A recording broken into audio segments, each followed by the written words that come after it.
Hello, my YouTube friends, and happy Saturday. Today is August 31st. I hope you're all doing well. Another exciting week in the markets. We're going to talk some ideas of what I see going on, and hope you're all enjoying your week.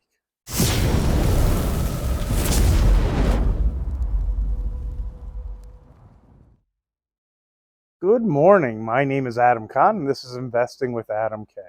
I hope everybody had a great week. We had Nvidia earnings, we had Lululemon earnings, Ulta Beauty, and a few others that had some interesting moves.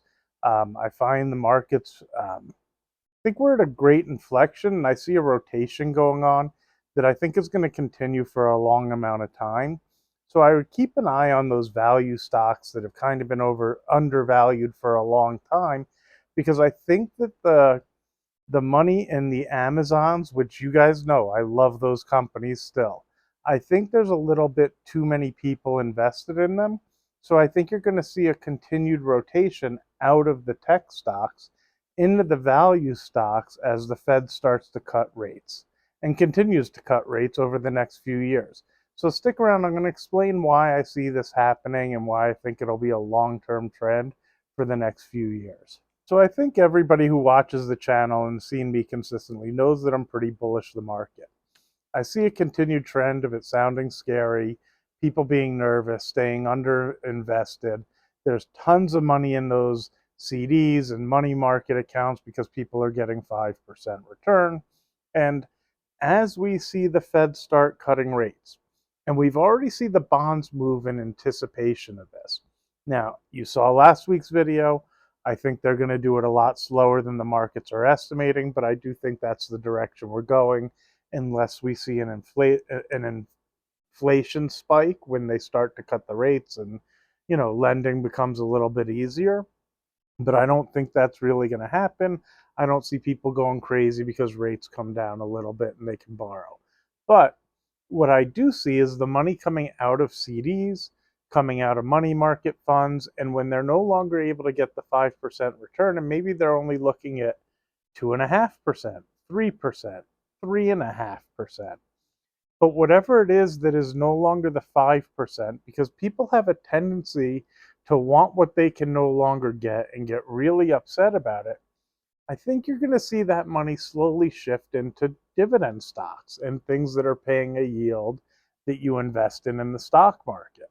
As I watch the market, even on some of these down days that in some ways can look pretty scary, what I'm noticing is that the value stocks are actually holding up, if not drifting higher, while the likes of Amazon and Google and some of the others are beginning to go lower. I think that could continue for a long time simply because it's overinvested right now.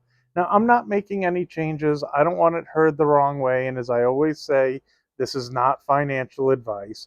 But what I do see is I do see it continuing. Now, as a long term holder of a company like Amazon, that doesn't mean I'm selling it to buy the others. Me personally, I really have a 10-year horizon on those types of investments, and I won't make any change because I see this transition coming. Because I don't see a bad economy. And I think a company like Meta, I also think a company like Amazon is still going to do just fine. But what I do think at the same time is companies like UPS or Pfizer or Bristol Myers that have just been these dogs, and there are tons of them. I'm just naming a few of those three, but really there's a zillion stocks like that that people haven't wanted to invest in because they've been watching other things go up so quickly, and they've just been lagging at such a rough time that I think as you see the Fed start cutting rates and the scary news of the economy slowing and whatever else, that these undervalued stocks already have that priced in, and you're going to see them start drifting higher for a few reasons. One, because they are legitimately undervalued and underinvested right now. But if they're getting a 5% yield right now, as Fed funds come down and CDs start going lower, as well as money markets, when people start to look to the equity markets to get a yield, by the time they actually make that transition on the money, the price is probably going to be higher for those stocks, and they'll be getting a lower yield to match they're getting in terms of a ratio to the CDs now. So if you're looking at a stock that's making 1% less than what a CD or money market is currently, my guess is that will be the same. But being the same, so if a stock is paying 4% right now, when it's paying a 3% yield, that's because the price of the stock went higher. That's kind of why I see those stocks going higher. Also, a lot of those companies that pay those dividends are ones that are entrenched and have been through this before and know how to mitigate these types of environments. So they're going to be very good about being able to continue to drive revenue and still pay out those dividends, which means they're kind of undervalued now. I mean, take a company like UPS that's been out of favor. They've let some employees go. They've been in the media for having a few rough quarters. Well, do you really think UPS is going to continue to struggle and struggle and struggle, even with an economy slowdown? Or do you think somewhere, somehow, they've been through these types of situations in the past and they know how to adjust in order to keep those packages moving and keep their revenues good and possibly even cut costs to continue to drive increased profits? And they're in a really good position to be able to pay the current dividend, which is paying a yield of around 5% currently. To me, personally, again, this is not financial advice. You guys need to do your own research. That creates a good opportunity for a good company that I'm comfortable owning a decent position in. I also think a company like Boeing, that you guys know I've talked about a ton, who's been in such a doghouse with all the negative news coming out, the planes that crashed, which is beyond just negative news, it is a reality. But the stuff with the CEO using it, and even the problems with the space flight and those types of things. Well, do you think Boeing is going to go out of business, or do you think even if the economy slows down, that they pick up business with their government contracts, or they're able to sell new planes to somewhere else that maybe they haven't captured before? I think whatever it is they're able to do, they're able to continue to drive their sales and continue to grow their business even if the economy slows down. You add all of that to when the economy gets bad and it makes the news, that these companies can get in a position to tighten their belts and cut spending too. It's why you see the job layoffs.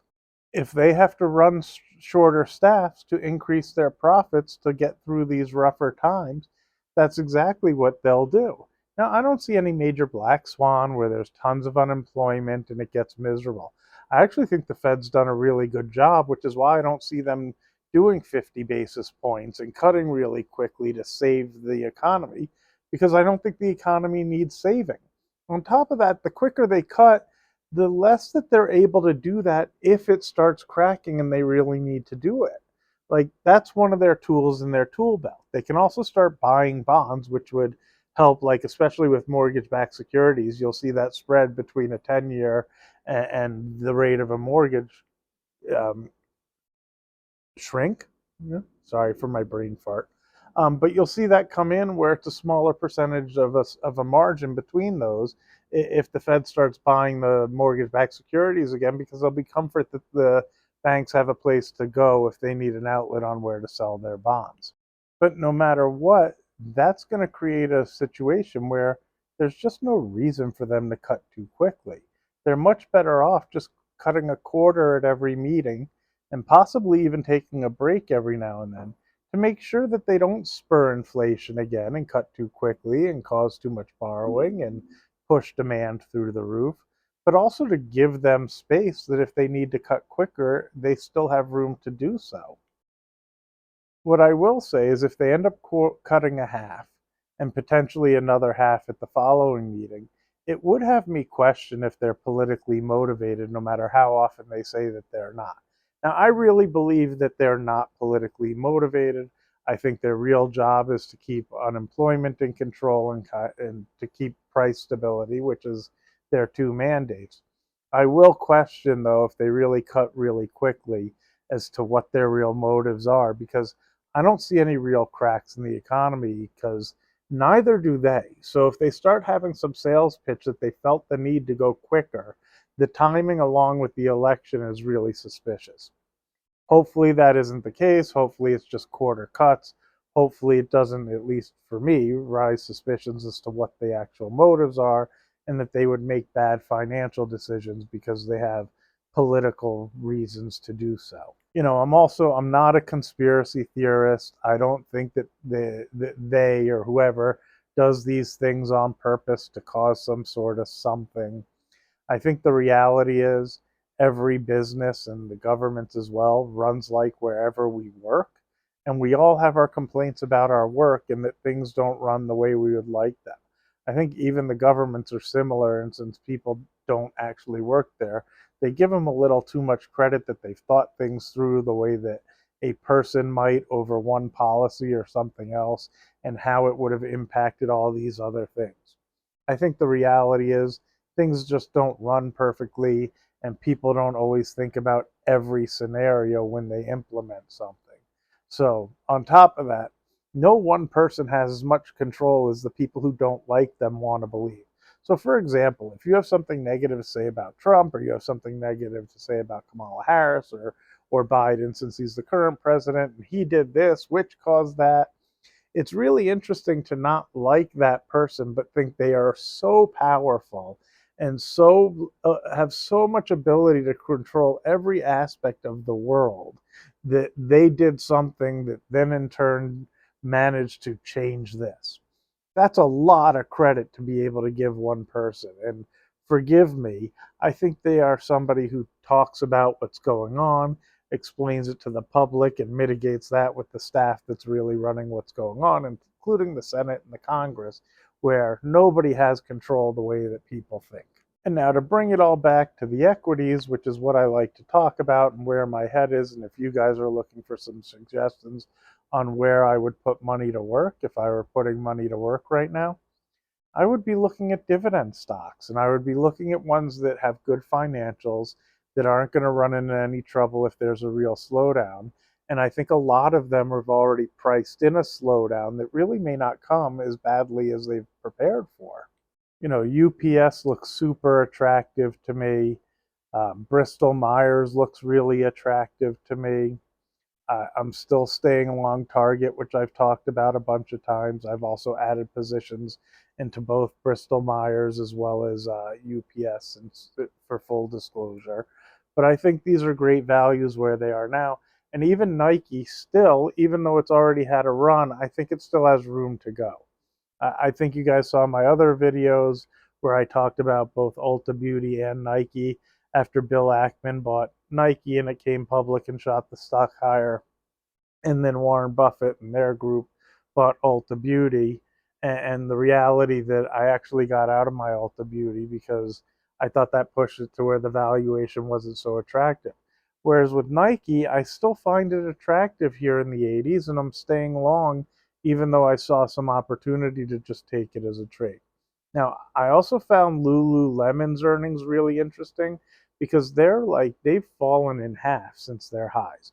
Now, keep in mind, part of that is because they're no longer the new thing that's growing at the pace they were before. So their growth rate has slowed. At the same time, at this point, the price of the stock is actually a pretty fair value for the rate that they're still growing.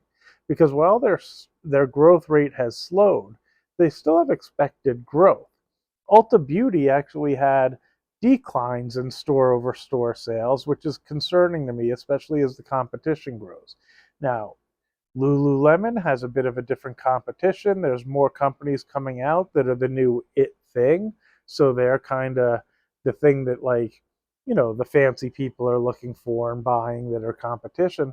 But Lululemon has become more mainstream. And I was really impressed that their revenue didn't go up as much as people thought, or I don't even know if it went up. I know it was not quite what was expected by FactSet, but it was really close. But their earnings per share crushed it, which is really important to me, even if your revenues aren't going up the way hoped. I think Lululemon is becoming more mature, and either they have to be able to harness that and continue and become a Nike and stay in the majority. Maybe they need to cut prices. Maybe they have to find something to make sure that people continue to buy them and they don't just become a fad. But their sales are big enough that it's hard for me to believe that they'll just be a fad. I think they'll be able to continue to grow. I see them as a value here. I think they've finally gotten to the point that the price makes sense. And of course, NVIDIA reported earnings. I don't want to overkill it because I know we've all heard a zillion things about NVIDIA. I do find it interesting that they beat on both top and bottom lines, and the stock had a bit of a sell off. I think that the price is probably fairly priced. I don't think you're going to see the ability to grow over the next few years that they've already had. But I think they're over invested. I think that's why you saw a bit of a sell off. I still think it's a good company, so I don't want to be too negative on them. I still think they're top in that area. And if you want to put money into chips, it's probably the company to be in. But I don't know that I'd be deploying a huge percentage of my portfolio in them, just out of concern that even if the value gets cheaper and it becomes a better deal, that there could be a significant pullback, basically just based off of the run that they've had. And I think most people who want to be invested in them probably are at this point. I also think NextEra Energy is a great space to be in. It's already run a decent amount, but I do think that rotation continues out of the mega caps and the Magnificent Seven into some of these things that have been ignored for a long time. Even one that kind of came to my mind was Dow, DOW, which pays a 5% dividend currently. It's a boring stock that hasn't done a whole lot, but maybe it's time for them as well. I don't think the dividend's in jeopardy. I think their business is probably pretty consistent. And again, if the economy slows down and people are looking things that are a little bit safer in their mind, I think these are the spaces that people are going to be looking at. Also, even Archer Daniels Midland, I love them around $60 a share. They had such bad press when one of their financial officers or one of their officers, whichever one it was doing some things that he probably shouldn't have been doing. It drove the stock down, it created terrible press, but nobody's talking about it anymore. Their financials seem to be okay, and they're a great company that rarely has pullbacks like that. I'm guessing another quarter or two where people feel comfortable and the stock just slowly drifts higher. Understand that these companies aren't like booming companies that you're going to get double the price in a year. But what they will do is the stock might drift up 10 or 20% in a year, and you're still going to get the dividend that they pay, which is what I really like about what I see going on. The breadth of the market is getting better. You don't see the indices going up quite as quickly as you'd expect, other than the Dow really has been making new highs, because the mega caps are such a big percentage of those indices that if they're not driving higher, well, then the indices aren't. Now, I can call it a dividend stock as well. I still think Meta is great value. I understand it's over $500 a share, but it's trading around 26 times current PE and around 20 times next year's earnings. That's a great price for a company growing at the pace that they're growing at. And I find that Mark Zuckerberg seems to be somebody that everybody doesn't like. So the stock always seems to be discounted. Now, please understand that is my top holding. I'm not promoting it because it's my top holding, because I don't have enough viewers to impact the price of the stock. And what drives these companies are these multi-billion-dollar funds that move more money than I can even think of.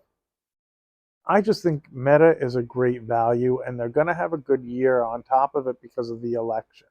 I also think that Mark Zuckerberg has the right attitude and is using AI the way he's supposed to be doing to help grow the company. They do a ton in advertising sales. And then as he gets into the metaverse, which everybody thinks is so crazy and he's spending too much money on it, I actually think that I can see a vision of what he envisions. I mean, to me, I figure if he can get those headsets into a school and start having classes and give them out to especially lower income families where it may not be encouraged so much, you could have the greatest teacher in the world teach hundreds of students, if not thousands, all at the same time from the comfort of their house. How about being able to put on a headset, not worry about the food being served at the schools, not worry about the teachers and what they might teach your kids outside of the classes that you don't want them teaching them, not worry about bullying, not worry about a lot of the things that parents worry about when you send your kid to school. and being able to see it at home and how they're doing. I see that with football games and basketball games. How about being able to buy any seat in the stadium? You can have first row at a basketball game, and they'll charge you more than if you got up at the top, but the ability to watch from home on a headset. And then in the halftime or during the quarters or in the beginning of the game, some little thing that comes up in the corner that doesn't even distract you from the game, offering to buy a pizza at a discounted price or get a six-pack of beer or whatever it is that can be delivered right to your house during the game while you're watching it in 3D on an Oculus. I think Apple sees the same thing, and that's what the Vision Pro is. My only concern with Apple is when I look at the valuation, it seems a little stressed. And one of the ones I talk about all the time that my wife went to on Thursday and said the line was, I don't even know how to describe it. She said it was back to the sushi, which they're not even in the same section, but Costco. My only struggle with Costco is I think they're so overvalued, but they run such a good business. It's like I want to invest, but it's very hard for me to buy the stock at the price I see it at currently. And then lastly, and I might have to do a whole video on them, and I might ramble a bit, I hate these yield max funds and these call covering ETFs. Now, I'll pick on YieldMax in particular because they sell people on a high rate of return. So I worry about people going into retirement or getting later on being super attractive to super high yields, thinking you can retire and have this coming in consistently to be able to afford your bills. These companies, and the YieldMax one, when I've looked at them, take unbelievable risk to give those returns. Not only do they not simply buy the stock and sell calls against it, which I already have a problem with if somebody doesn't understand exactly what the company is doing, they do it synthetically. What that means is instead of buying the stock, they buy a call, which means they're long the company if it goes higher, and they sell a put. So that means they're long the company if it goes lower because they would get assigned shares, meaning that they're now synthetically long because no matter if the stock goes up or goes down, they're long those shares. The reason to do that is to be able to afford to buy more shares than you really have in the account. Let me explain that. So if I buy 100 shares of Tesla, and I'm going to use $200, even though I know it didn't close exactly there. If I bought 100 shares of Tesla, I would need $20,000 to do that. I could then sell a call, collect that premium. If the stock goes above that strike price, I get taken on my call. If the stock falls, I just still own the stock like I would, and I've made whether it's $1 or $2 on the call I am selling against my Tesla. And YieldMax uses weekly options, being more dangerous than the others anyway. Now, why would I choose to do it synthetically where I buy a call and sell a put instead of just buying the stock? The reason for that is I don't need to put up the $20,000 that I would have if I had bought the stock. So if I buy a $200 call, it is not going to cost me $200. It's only a weekly option.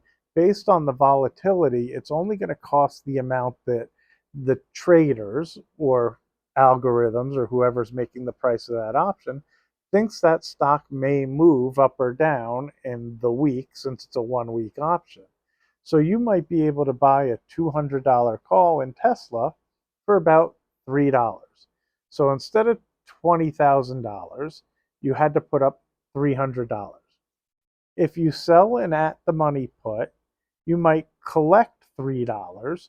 So you've essentially put nothing out of pocket, and you will have to put up margin in case the stock goes lower by being short that put.